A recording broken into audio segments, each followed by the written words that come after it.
Cashflow Diary Podcast, episode 158. Welcome to yet another exciting episode of the Cashflow Diary Podcast, the podcast that teaches you insider tips, tactics, and strategies for creating leverage streams of cash flow into your life. Learn from top-performing entrepreneurs, business owners, investors, and thought leaders from across the globe as they share their secrets to success. Like what you learn on this and other Cashflow Diary podcast episodes? Go to learninvestingnow.com and sign up to receive powerful tips and information that will help you succeed as an entrepreneur and investor. Now, here's your host, investor, entrepreneur, business owner, educator, speaker, author, and master facilitator of Robert Kiyosaki's cash flow game, Jay Massey. All right, ladies and gentlemen, welcome to another episode of the Cashflow Diary Podcast. I am your host, Jay Massey, and I'm glad that you are here today because I'm guessing you already know what we're going to talk about. Yes, that's right. We're going to talk about cash flow one more time. You're like, how many different ways can there be to create cash flow? That's the fun thing, and why you keep coming is because there are so many, and certain ones fit us better than others, and that's exactly what we're going to discover today. Because you may not realize it, but a lot of us are participating in a different type of economy today than we have been in a long time. And today's guest is an absolute expert in what she calls the membership economy. We're going to learn a lot about that because I think we as real estate investors for sure have an edge in this particular type of an economy. And most importantly, I think we're going to learn a lot of how we might be able to go out there and diversify ourselves, not just with real estate, but outside of real estate, and to find other ways of making it happen. So today's guest is Robbie Kellman Baxter. She's the founder of Peninsula Strategies, a consulting firm founded in 2001 that helps companies excel in the membership economy. And again, we're going to find out what that is. A couple of things of note to think about.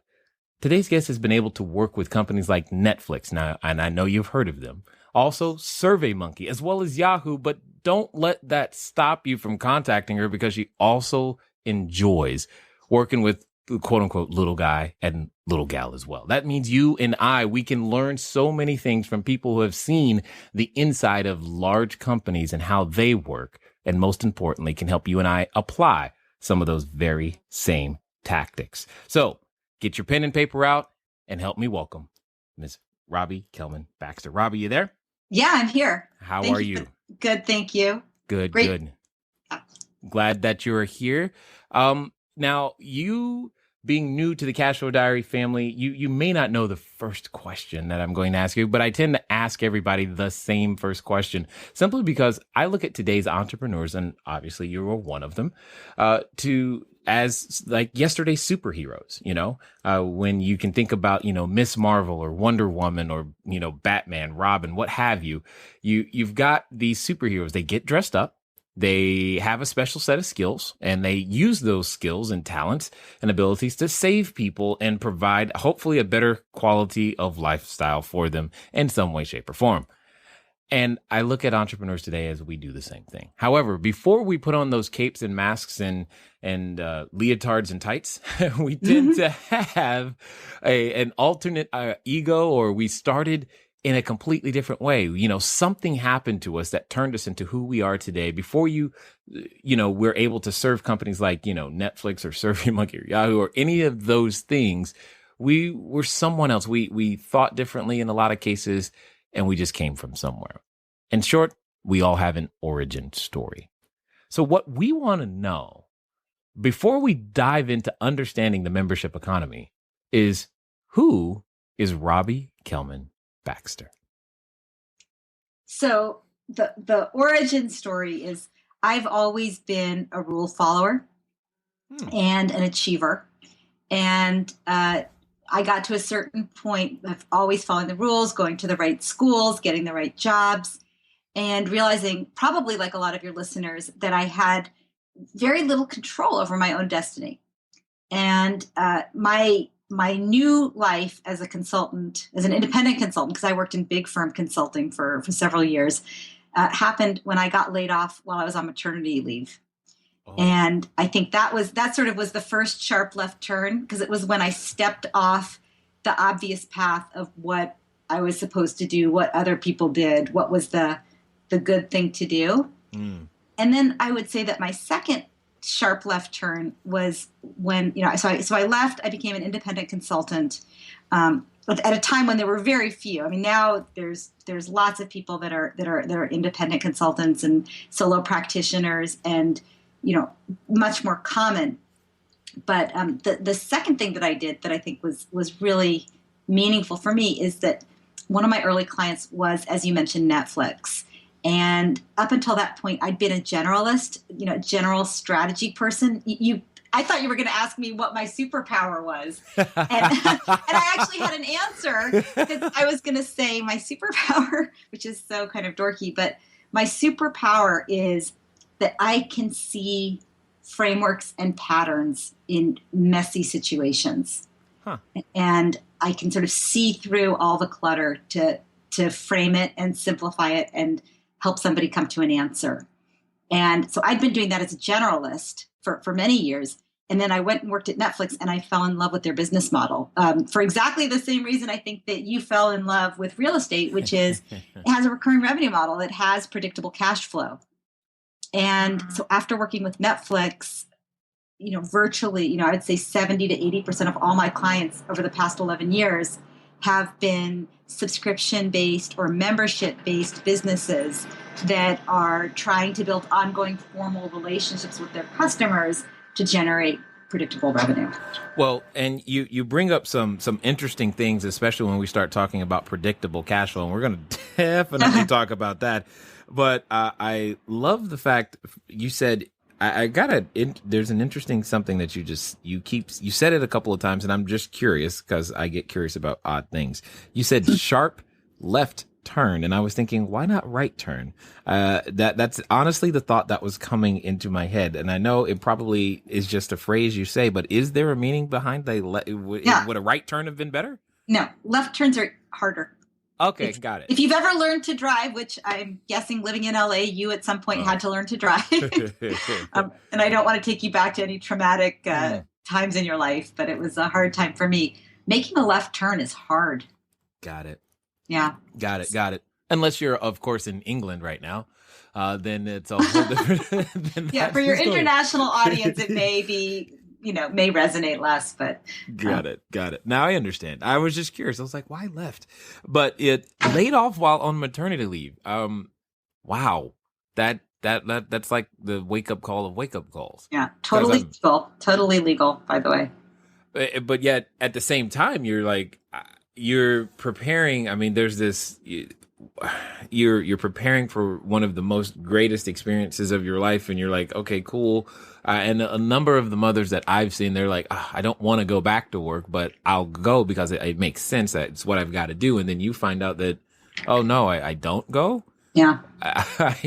That had to be a very interesting thing. Now, what happens is most people, when we are confronted with something like that, if we've grown up having a certain pattern, for example, if we go, hey, I need money, the employee mindset says, well, I need another job. Right.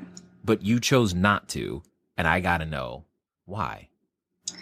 Because I was afraid it would happen again. I see. So I know this is not the main topic for this podcast series, but I think it's very hard. One of my bosses told me because this was not my first child, but he had told me that I was not, and he did not mean this as an insult. He said, you're not my go-to person, because I know I can't call you on the weekend because I know you're with your family. Whereas he was very honest about saying, I do call your peer with the same title who's a man. And it hit me that it was going to be an uphill battle to move forward as fast as I wanted to, and to be rewarded based on my contribution as a mom of young kids. Wow. And I'm pretty ambitious, and I just thought, wow, I am going to be both going to work every day and leaving my family and not achieving the way I want to. Like, it's kind of the worst of all possible worlds, no freedom and not really seeing how I'm going to get where I want to go. And so I really had to rethink what having a career meant. Wow. And you did, clearly, and you took confident action in the direction of where you wanted to go. Now, you've got to clear something up for us, because I know most people, when they're trying to make that leap, I know for me, I couldn't go, hey, Mr. Multi-million dollar, billion dollar company, how about you be my client first? You know, you got to getting Netflix out of the gate. There has to be a story on how that happened. Yeah. So first of all, I would say that I used some really nice language that implied I was much braver than I was. Okay. What I actually did was I said, okay, I'm going to spend 6 months and see if I can make this independent consultant thing work. If I can figure out how I could make a living, because I had a number. I have to make a certain amount of money. My husband has to, so that we could afford our house and our lifestyle. And I thought, well, if it doesn't work, I'll go back to get a job. And so that was the first thing. And then I said, for my first few consulting gigs, I said, if I can make more than this much per hour, and I was still, now I'm value-based, but at the time I was just hourly. Right. I will do anything if it falls into the general category of marketing and strategy. So I didn't even go to my highest and best use or my vision of how I wanted my career to go. I was like, I will just do what I need to do. And I had a couple of, I fell into the first big project, I had the benefit that I'd been a strategy consultant before, so I knew what consulting looked like. And I'd gone to business school, and I knew a lot of people that ran businesses. And somebody said, hey, I have an opportunity to do a project for Sun Microsystems, which is a huge company at the time. And I did that, and that turned into one project after another. And I thought, okay, now I understand how this works. You get a couple of big clients, there's lots of projects, you go from one to the next. And I had enough confidence after about 6 or 8 months that I started to really invest in building a consulting practice. Got it. Well, I'm sure the day that Netflix says yes, you go, oh my gosh, this is an amazing something. Yeah, I mean, that was, I think Netflix was 2.5 years into consulting. So I'd had 2.5 years of earning more than I'd been earning as a, director of product at a Silicon Valley tech company. And then somebody asked me to work on a project at Netflix. It was actually a short project, and it turned into almost 2 years of different projects. And this is all a while ago. I mean, this is 11 years ago now.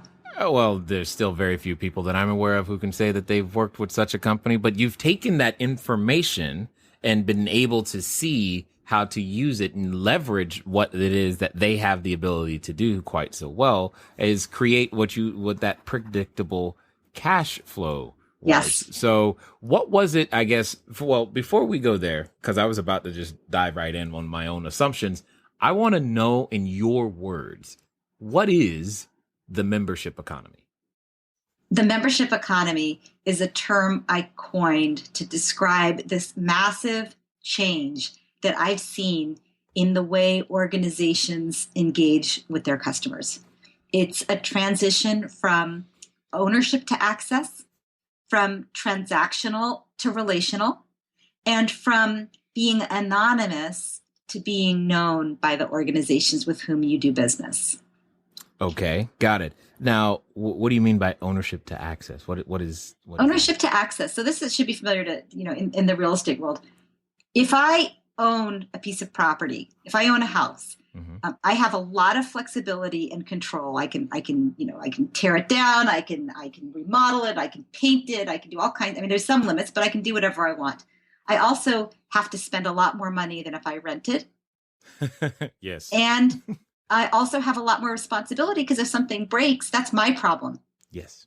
If something goes wrong, it's my problem. If I want to move, selling it is my problem. It's an asset that comes with a lot of burdens. So in some cases, it makes sense to take those burdens in exchange for the privileges of ownership. But in a lot of cases, you just want to access the benefits. So, hotels, rentals, timeshares, fractional ownerships, Airbnb, sharing of properties, all of those things are different ways that you can get the same value, that is access to a physical roof over your head, but with all kinds of different business models. Nice. I like it. And even though obviously Netflix and companies like it, they don't necessarily do real estate, they still have these same components when you're saying ownership. So instead of owning the DVD, you have access to the DVD. You have access to the whole collection. Yeah, and you Correct. don't have the burdens. Like in their case, the burden of ownership is number one, where do I put all the DVDs? Number two, I can't possibly afford every DVD that I might ever want to watch. And, the DVD technology becomes obsolete over time. So, I don't know if you ever, did VHS. I did. I think And you and I beta. about. And beta. too. Oh, I never went there. But, then you're stuck with obsolete technology. Whereas if you're a member of Netflix, the promise is that you're going to get access to great video content in whatever the most current, useful, high-quality format is. So, it used to be DVDs with Netflix, and they still let you get DVDs, but most people now that are Netflix subscribers get their content via live streaming, right? Or not live stream, but streamed content. Yeah. And that's because that is the best and easiest and highest quality way to experience their content. Well, what happened for us on that one, because I remember when we made that decision, my children, all those kids DVDs, Dora the Explorer and Thomas the Train and all this other stuff. It's like they come out with a new one every 3 weeks, and the kids would want it. I'm like, we're not playing that game, because they're going to end up scratching it, ruining it, and it's going to be the favorite one, and we're not going to have access to it when you need it, and then Daddy's going to have to go buy another DVD. And I'm like, no, we're not going to do that. And that's how we started streaming Netflix, is because I didn't want to have to keep buying the same kid DVD over and over and over again. And we could just stream it. And that I don't even know how much money that saved us, but it was definitely worthwhile to just have access to it. Now I get that. I get that 100%. Now you say transactional to relationship? Yeah. So with a transaction, right? I sell you something, we have a transaction, and then it's your problem. Okay. Right? You own it, caveat emptor, all of that. It's Right. your responsibility. If we have an ongoing relationship, so for example, I would imagine in the real estate world, a renting relationship is an ongoing formal relationship. Got that right. So the transaction, the day you sign the agreement with the renter, is not the end it's not the end, it's the starting line. Yeah. Right? I mean, and maybe with some problems, but what we call in the SaaS world, in the software as a service world, customer success. If you don't onboard your renter properly, you don't set expectations with them, if you don't get them to use, your asset in the proper way, you run into a lot of problems, because it's an ongoing relationship. They can choose to leave at any time if they find that they don't like working with you.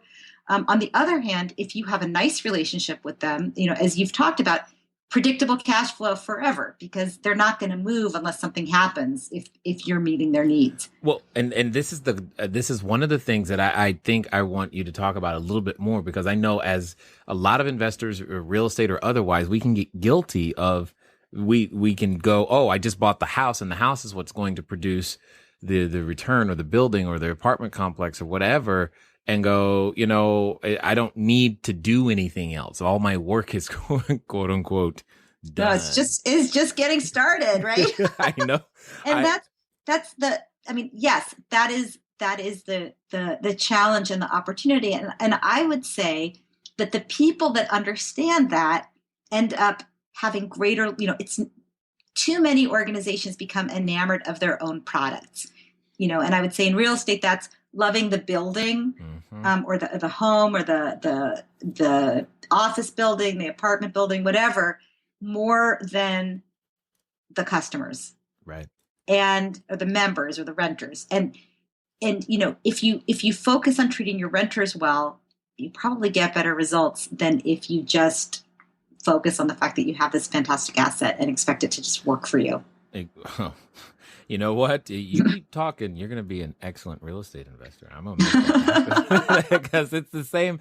I try to tell people real estate is still a business. For some reason, we forget that it's a business. It's still a business. But as soon as you say real estate, it's like all the other business practices go out the window. And it suddenly becomes all about this, piece of dirt and land and what you're going to do with it. And I'm like, yeah, that's important. But who's going to pay you for the use? When are we going to talk about the customer? And that's really the thing that I care about the most is who's it going to serve? Who are we going to serve? And let's figure out how we can use this piece of real estate to serve them. Or is it the best piece of real estate to serve that particular need or that particular person? Yeah. So, and then there was a third piece. Could you repeat what that was? For the you were talking about the membership economy from ownership to access, transactional to relationship, and then I couldn't write fast. And anonymous to known. Anonymous to known. Okay. Yeah. So what that means is when you have a transaction, the buyer goes away, so you don't really know them. Okay. But in the membership economy, because your relationship with them is ongoing, I see. As a customer, they are giving up anonymity. And in exchange for that, they're getting the privilege of being known. And so a lot of times when I talk about the membership economy, people say, but I want my privacy. They usually are thinking about it in terms of online business. They say, well, I don't want companies to know what my preferences are. That's none of their business. I don't want them to know how old I am or, but really the ethical obligation of the organization is to use that information to provide a better experience. Yeah. Because if I don't know, I can't serve you. Right. And over time, as you get to know this is totally true of small businesses. As they get to know you, you certainly give up some of your privacy, but you also get special benefits because, they might call you to tell you that there's, the latest, if you in the old days of having a record store, they'd say, the new record is here. Come get it. I held one back for you. Or you walk into your favorite diner and, they know what you like to eat. So the food is ready almost when you sit down. Right. Or, in the case of like a hotel, when you go and they're like, you want the room closest to the elevator with the view, or you need the double beds, or you need the no smoking room. It's, the fact that they know things about you, the trade-off is they know things about you and then they give you a better experience.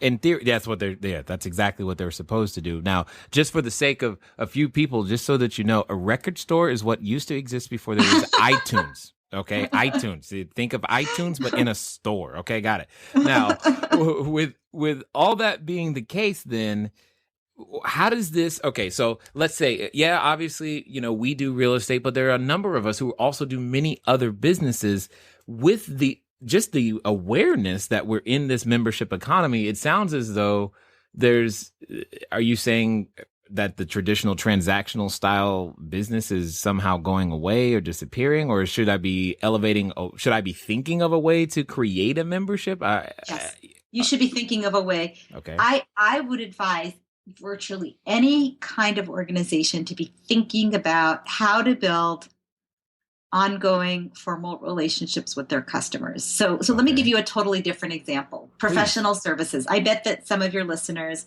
are content creators, people like you even that, have podcasts, you create content.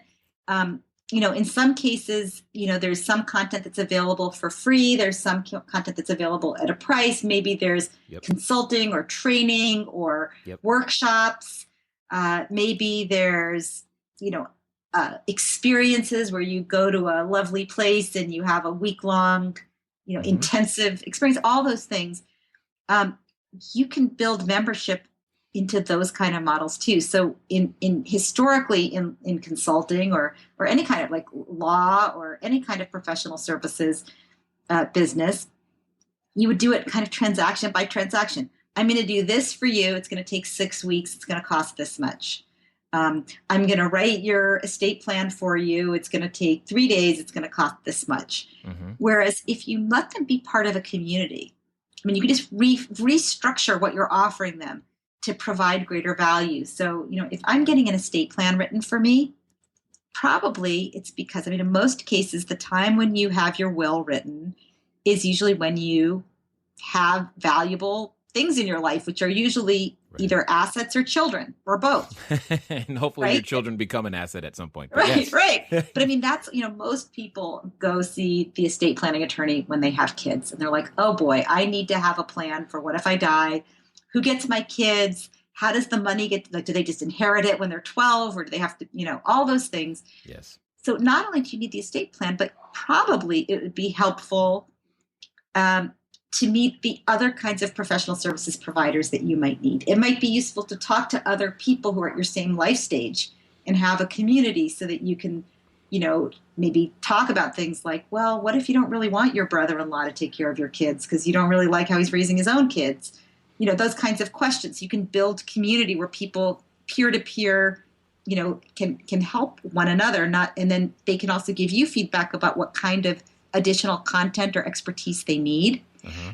And you can start creating different offerings, different tiers of value that people get where they're paying you on an ongoing basis. So maybe I got my estate plan this year, but maybe I sign up with my estate planning attorney for ongoing services and connection. Or like if you run a nail salon, mm-hmm. Maybe instead of saying it's, $15 to get a manicure, you say, and most people get their manicures done every week, you say, if you join our community, you can always get touch-ups anytime you drop in. It's all included. It's $60 a month. And we have happy hour for our members from, 3 to 5. And we have drinks, and you get to know the other people who also like getting their nails done. And got it. This is like, when you're talking, I'm starting to, it's funny when you're talking, like actual company names are starting to come to my mind. Like, oh, that's what they're doing. One of the ones that just came to my mind was like Massage Envy.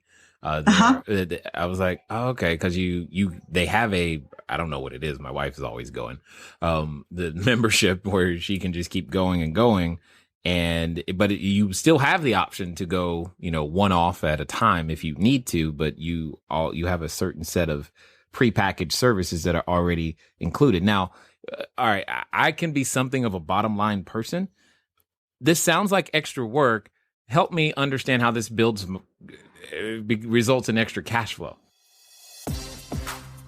All right, guys, as you can tell, I'm excited about this particular interview, and you should be too, because we're learning so many different ways of looking at the business that you have probably seen before, and you're seeing it through the eyes of a person who's mastered other ways of creating passive income. And that's what gets me excited, is the fact that we can take information from one genre of business and put it into another and find a way to leverage that information so that we can all be more successful together.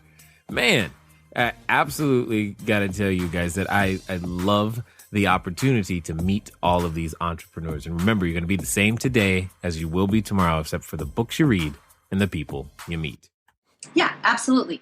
So what happens is, in any business, as you know probably better than anybody that I've talked to, you want to have predictable cash flow because mm-hmm. it allows you to plan ahead. It allows you to invest. It gives you peace of mind that you're going to be able to pay your expenses. So if you think about, let's say, the nail salon or the Massage Envy, if somebody is in a subscription, you know how much money's coming in. You're better able to plan your staffing. And once someone signs up, they make a habit out of certain behaviors. It becomes part of their regular routine. So let's say that your wife does a massage every Tuesday at 10. She's going to pay every month and it becomes part of her life. Whereas if she has to make an appointment for a massage, she might end up doing it every 2 months or every 4 months. Or she might say, oh my gosh, I can't believe it's been a year since I got a massage. I just never got around to it. Whereas if it's in her calendar and it's part of her routine and she's already paid for it, or as she looks at it, it's free because she's a member, she's going to use it more. Yes. Okay. Now you're touching on, okay, got it. So then I guess the question becomes, if this is going to be the way to have more customers and have that predictability, it's really going to come down to consumption of the service. And so how do we get someone to make our product, a habit? I mean, one of the things I'm always thinking about is that I want to make a product that becomes a verb. because Uh-huh. because now, hey, people say just Google it, right? Right. It's a verb. It's now, Facebook me later. Like, how can I make a product that becomes a verb? Mhm. So the question becomes is, what are there strategies that we can employ to make our anything become a habit like that? Because that would be powerful. Yeah, absolutely. So let's say that you have a membership model. Let's say that you have a subscription and you want people to behave in a certain way. So like the example well, I feel like we've used Netflix to death, but let's talk about who else is fun? LinkedIn. Okay. So that's another one. It's a verb, right? Yeah. Hey, in fact, I just tried to link in with you. We'll see if you respond. Right. But what do they want? They want you to adopt certain behaviors. So you come to them. I mean, you probably don't even remember when you signed up for LinkedIn because it's probably been a long time for you. But when I signed up, originally I did it because it was basically a free website for my resume. I didn't have any contacts, but it was a place that I could send people and say, oh, go to this place called linkedin.com/whatever, and you can see everywhere I've worked and where I went to school. But over time, they have encouraged me to demonstrate certain behaviors. They encouraged me to upload my entire contact base so that I linked in with all my friends, which of course makes it stickier for me because now all my friends are there and all of their contact information is there. They encouraged me. They've sort of done a little bit of almost gamification to get me to input all the different categories of information that they want from me. So I think they have like some kind of a circle that gets filled up as I, add information about my schools and information about my jobs and information about my hobbies and information about the nonprofits that I work with. And so each time I see, oh, look, I'm an all-star. That feels so good. I'm an all-star on LinkedIn. And so they're motivating me. So what does that mean for people in general? Well, the first thing is you want to remove friction to the subscription experience. So if somebody signs up for Massage Envy, you want to get them on that massage table as fast as you can so they get that. They get into it. They don't have to do a lot of paperwork or a lot of other stuff. They decide they want to do it, and it's like really quick that they're through all the sign-up stuff. The second thing you want to do is you want to have them experience the benefit of being a member. So in a massage, it's, wow, somebody's rubbing my back and it feels great. But I have a client, a small business called Curbo, which is a weight loss program. It's an online weight loss program for adolescents. It's really, it's an amazing program. The problem is that when you start, there is a big lag from the day you say, I'm going to lose weight until you actually have lost the weight. And so what they've done is they've gamified the first few weeks of your experience. So they've put in little things that the kids can do to learn, red light foods and green light foods. And they have little rewards, like little online rewards for completing, doing the inputting for what foods you've eaten each day. Or for inputting your exercise for the day. And what that does is it creates an artificial benefit that rewards people for doing those behaviors. And that's what you want to do. Whatever behaviors you want your customers to do, you want to reward them for doing it, especially in the first 30 days so that they make it a habit. Because they're going to decide right then and there if you're going to be a habit or you're going to be something that they cancel. And then the last thing that you want to do, so you've removed friction, you've given them benefits. The last thing you want to do is you want to give them feedback that they're doing it right. Because people love feedback, and people, we haven't even talked about sort of the motivations of why. We've talked a lot about why companies and organizations love this, but people love it because we want to be recognized and we want to belong. We want to be seen for the contributions and the achievements that we've made. And organizations that can provide those good feelings are going to win. Okay. I'm sorry. I am so busy taking notes right now. My hand, I'm like, I can't write this fast. I'm actually kind of glad. I'm glad this is recorded because this is good. So nice. Now, when you say people like it as well, I'm just gonna. It seems easier to me to sell a one-time product than it is to get someone to sign up for a subscription anything. I know it is for me.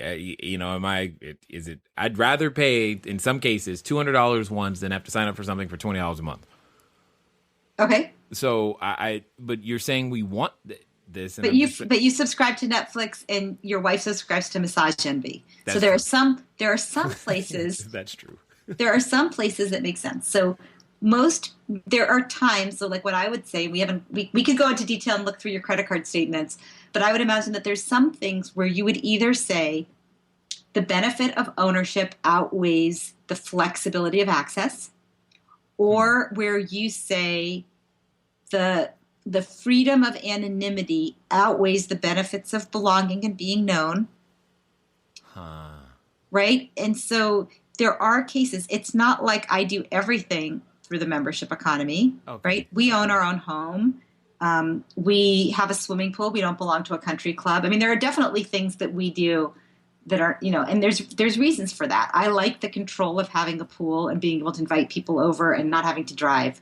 That, but there are lots of people who say, oh my God, why do you have a pool? Right. You'll never make the money back on your pool the way you.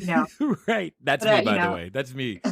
Because when I'm looking at property, I'm looking at income and expenses, and I'm like, oh God, there goes a money pit right there. Pool. I'm like, I don't want pools. I just don't want that stuff. But I get where this is awesome.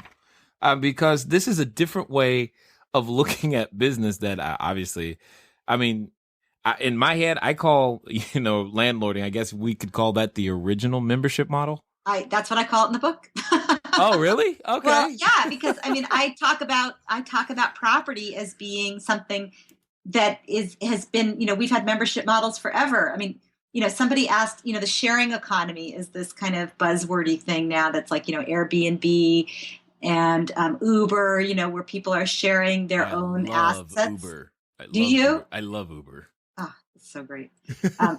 So here's the funny thing. They're like, well, this is a new model. And I'm like, okay, vacation rental by owner is totally sharing economy. Right. Right? It's people saying, oh, I have this vacation property that is underutilized. I'm going to make it available to other people directly so that, these are not new ideas. It's just technology is extending the infrastructure of trust and making it easier for us to do this with people we don't know.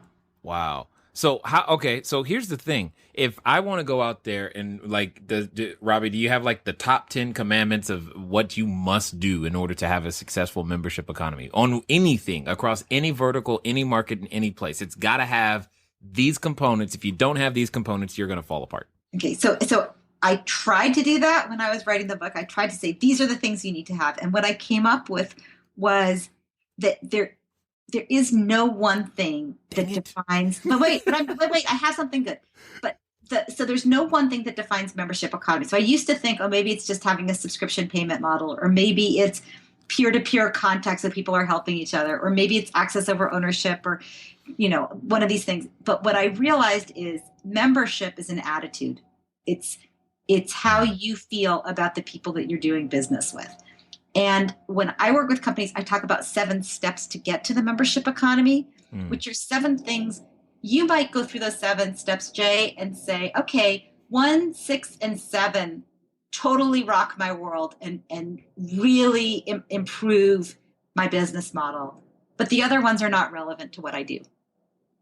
And that's okay with me. I don't mind if you don't use all 7. And there are things like the organizational structure. You need to have the right people, the right titles, and the right roles to support ongoing relationships. So, for example, most transactional companies, they might have tech support or customer service, but they don't really have customer success. They don't really think about who's going to be responsible for making sure that the person has an ongoing good experience after they sign up with me. Another one is the use, I call it, the use of freemium. Considering the role of free and freemium in your business model, which is the idea that you can provide some value to bring more people into your network, which makes your network more valuable for all of your members.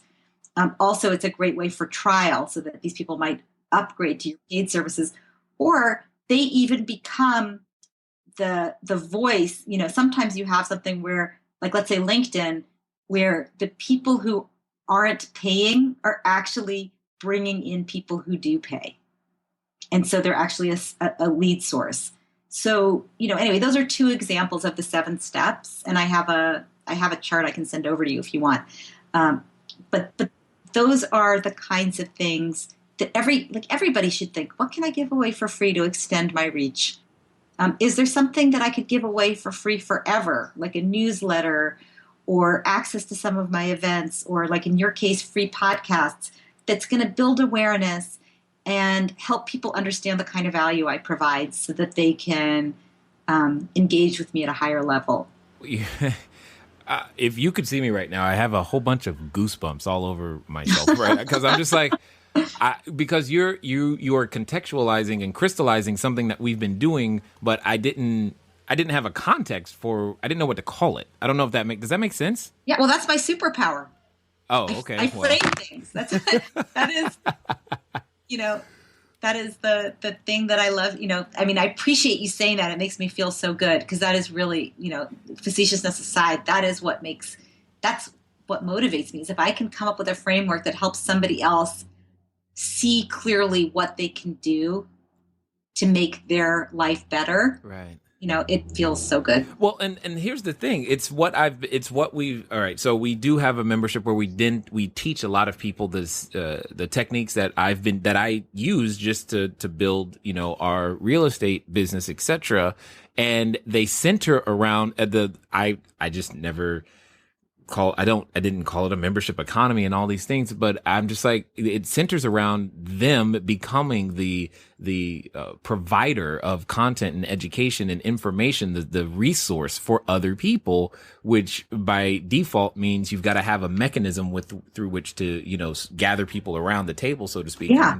And we use that, with the cash flow board game, and we use that with online strategies and all this other stuff, so that they have a circle or a database from which to choose from when it comes time to actually go out and execute a real estate transaction. And to hear you crystallize this so well is just like, oh my God, this is why because you can do things and not know really, like, why is this working? I'm just doing it because I know it works.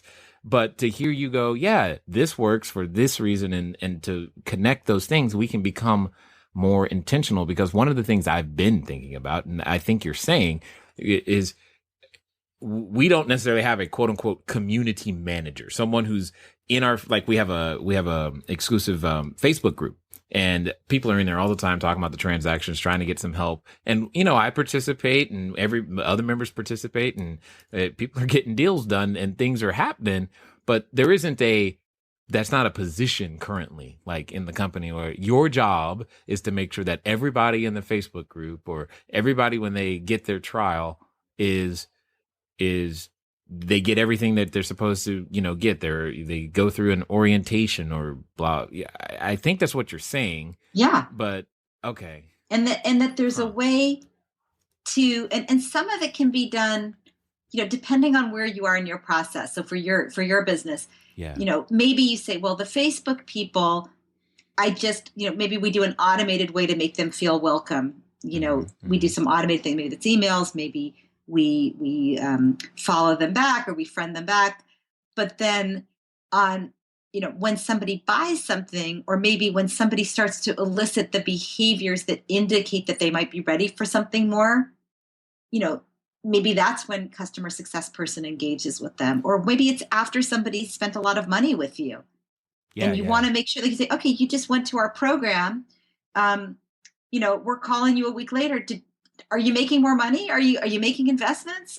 Or did you just put the binder on the shelf, as it were, and said, okay, that was really interesting, but I don't exactly, I have some roadblock. It's a mental roadblock that's holding me back.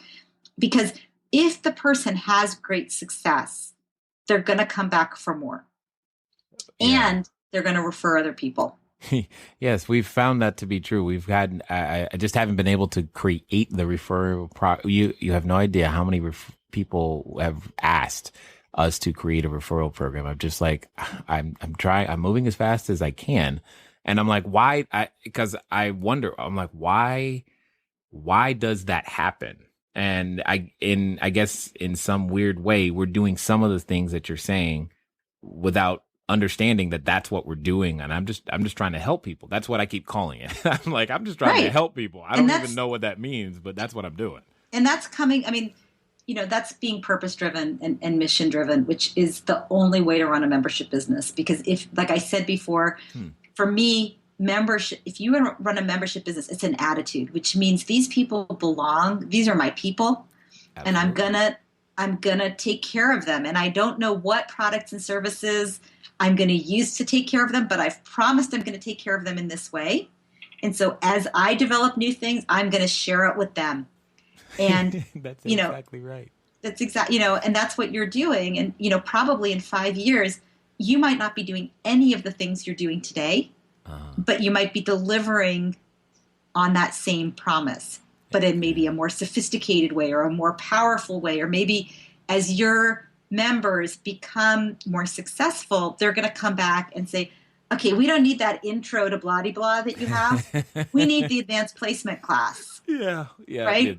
We have enough money now. Now we need to think about how do we help others, or how do we, I don't know, build our spirituality, or, who knows what. Right. But, you're going to just keep, because these are your people. So you're just going to keep looking for things that you can do to help them. Okay. All right. You're bringing up something that I haven't been able to figure out. And you're probably the only person I currently know that can even have insight into this. One of the quote unquote challenges, and I'm using air quotes here lightly, that we often have is someone comes in, they don't know anything about real estate, right? Or they don't know how to transact and build the database and get a deal done or raise the capital, etc. They come in, they start participating in the information, and it may take them, 3, 4, 5, 6 months, but they get it. And then when they start to get it, they start to earn really large checks, which is great. And that's exactly why they came. That's exactly what I want. But during that 6-month period, while they're, gaining the skill sets and doing and implementing the strategies, they're hyperactive. They're in the groups. They're doing the thing, making it happen. And then they get a couple of checks, 4-figure, 5-figure checks, whatever. And then they disappear. And I'm just like, why? What? Okay. So I have some thoughts on that. Yes. Okay. So number one, you need to keep providing valuable services and content for your advanced placement members. Okay. Okay. So now I've got so what advice would you give, or what help would you give to somebody who says, okay, I've got some 4-figure and some 5-figure checks coming in. I'm no longer worried about, supporting myself. What is the next thing that would be on that person's mind, and how can you help them with that? Where is the next step on their journey? Well, they still have to systematize it. I mean, they're still a one-man band or one-woman band. Right. And they still got to get to that system level to where those same checks can happen without them being directly involved on a day-to-day basis. Right. So they're like I have a mentor, and he calls it, you want to decrease your labor intensity. That's what I would say. They're like, okay, I'm making money, but I'm working really hard. Right. So like you'd say, okay, so you need to systematize things. Maybe you need to hire help. Maybe you need to stop doing the small deals and focus on bigger deals now that you have some capital. Yeah. So anyway, that's your advanced placement class. And you need to offer that to people and have some requirements. This is a class that's offered to people who are making between, at least $100,000 a year free and clear, or whatever your number is. So that's a good number. That's you're hitting those are the individuals that I'm like, I got you that far. Don't leave now.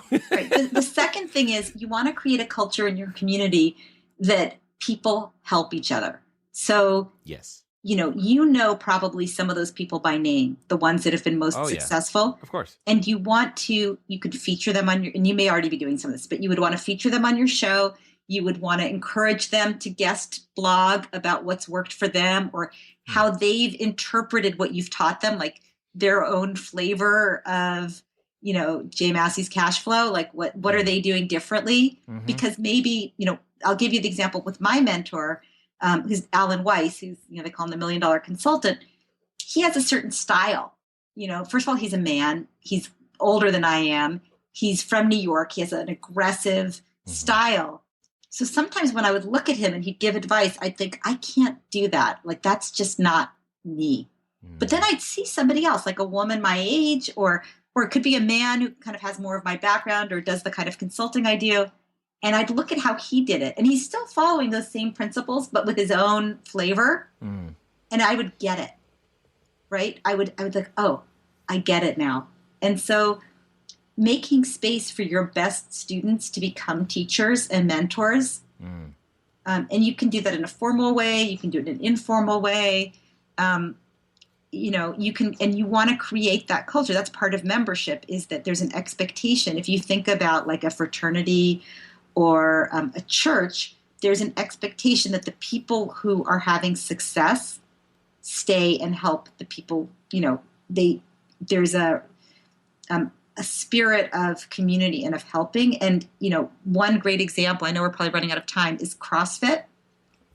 The workout I know phenomenon. Yeah. Okay. So one of the things that they do is that when, they have their model is you go to kind of a class. So you go like, your Monday, Wednesday, Friday, 7 to 8. And the same people go to that class, mostly every week. And they all have the same workout, like do as many push-ups as you can until you're exhausted. And then you have to run 3 miles on a treadmill, and then you do something else or whatever. Well, everybody stays until everybody's completed the task. So if it involves something like running 3 miles, maybe you can run a 6-minute mile, but I run a 12-minute mile or a 14-minute mile. That means you stick around till I'm done. And so you're standing there, probably not even out of breath anymore, saying, go, Robbie, go, good job. You can do it. You might talk to me afterwards and say, Robbie, I used to do a 12-minute mile. Now I do a 6-minute mile. So you can do this. So your best members become your super users. That's what you want. You want your best users to be your super users. You don't want them to love you and leave you. And that's the thing. And I haven't figured out what the magic is. Some do, some don't. And I'm just like, some they're and I'm sure they're listening to us right now, and they're wondering which ones I'm talking about. But some of you guys, they stay and they help and it helps everybody. And I'm like, yes. And they begin to take ownership of what we're building together in terms of the real estate community. And that's what gets us excited for sure. Because it's like, yeah, they're getting it, they're helping. And I'm watching this unfold before my eyes, but at the same time, I'm just like, how can we do that part better? So yes, yeah.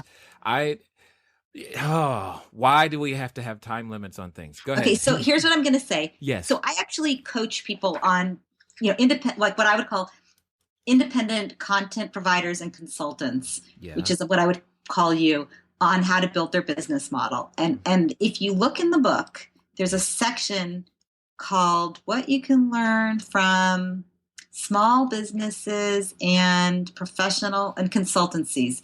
And I have a case study of Alan Weiss, who's my mentor, and it goes through a lot of this stuff. And, take a look at it.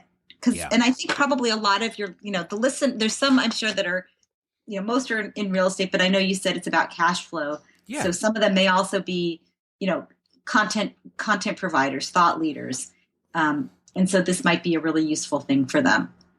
It's been useful for me on all fronts. I mean, at the same time, I've got to treat these same principles apply when it comes to making sure that you get your, rent checks. Cause I tell people all the time, one of the funny things, Robbie, is people say, I don't want to sell anything. I just want to do real estate. And I'm like, okay, what do you want to do? Well, I just want to be a landlord. I'm like, cool. Well, then you're selling the same piece of real estate every 30 days.